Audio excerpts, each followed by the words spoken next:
My dad just turned 78. And yeah, that's the age where we'll do it someday quietly turns into, oh shit. My dad's like a lot of dads, not great with feelings. But sometimes it's not about talking. Sometimes it's about a chessboard.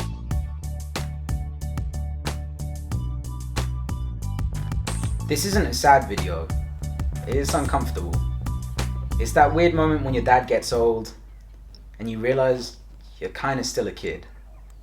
The biggest lesson he ever taught me, years of beating me at chess. Again and again. My dad turning 78 is wild. It's a heavy number. Like, you don't say it too fast. I never knew my dad as a young man. He was 44 when he had me. When I was 10, the other kids thought it was my granddad dropping me off at school.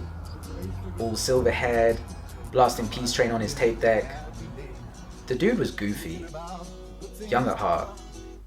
In my head, he's still the guy that doesn't ask for directions. The guy who fixes stuff by staring at it long enough. He's from that generation where masculinity wasn't a podcast topic. It was life. No affirmations, just, did you handle it? Okay, good. I used to think he was emotionally unavailable.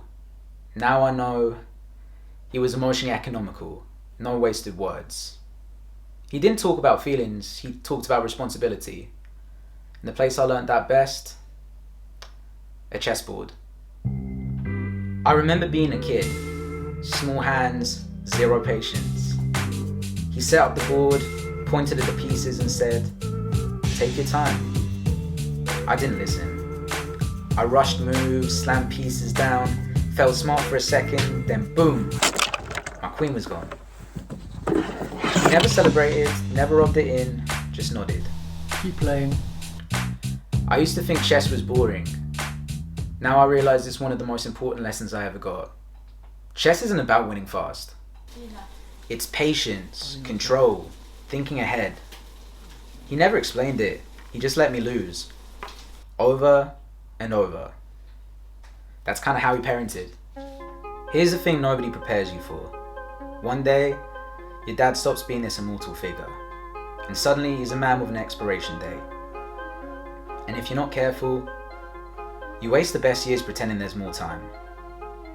Looking back, that sentence, keep playing, did a lot of heavy lifting. Because my dad never panicked. Not in chess, not in life. Even when the board looked bad, he stayed calm. He trusted the game wasn't over yet. That's how he lived. He grew up in a time where men didn't explain themselves. You showed up, you handled business, you stayed solid. My dad never argued, he just lived his answer.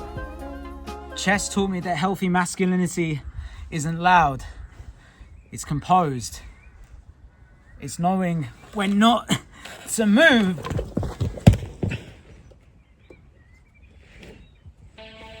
As I got older, I stopped playing chess with him. Too slow, too quiet. I wanted faster, louder things.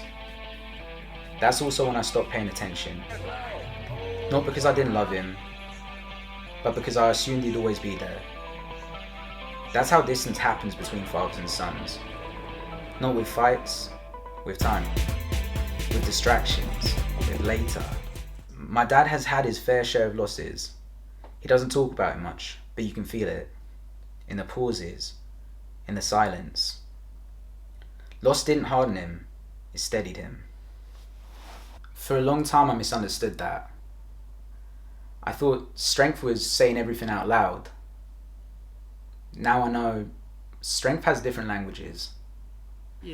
When I came back to the board as an adult, I noticed something new. He'd sacrificed pieces on purpose. I used to think losing a piece meant losing the game. He knew better. Sometimes you give something up to gain position. Sometimes you lose a little now to save more later. That's life. You lose time, people, versions of yourself. If you panic every time something disappears, you make bad moves. My dad played the long game. I'm still learning how.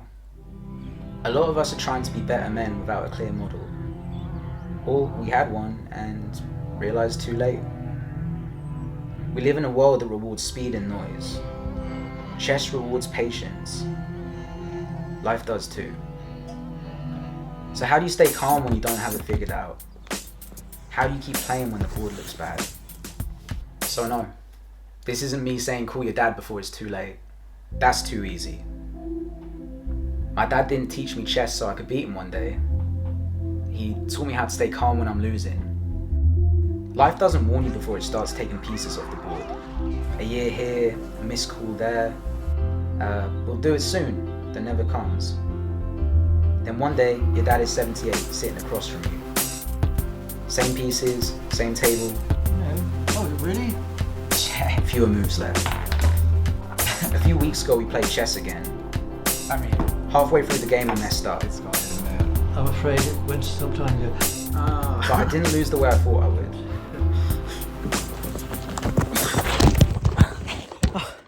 And it clicked. I didn't care if I won. The lesson was never about winning. It wasn't about dominance. It stopped being about proving something. It was about presence. Staying calm when the clock feels loud. Not wasting moves just to feel important. My dad never chased quick wins, rushed decisions. He didn't always get it right, but never needed to prove that he was either. Big difference. Patience is underrated. No one flexes it online, but patience saves you from yourself. In chess, the loudest move is usually the worst one. Same in life. I've rushed relationships, choices, versions of myself I wasn't ready to be. And every time, life took my queen. My dad's 78. We still play chess. I don't know how many games we have left, but I know this. Yeah, almost there. I'm done rushing.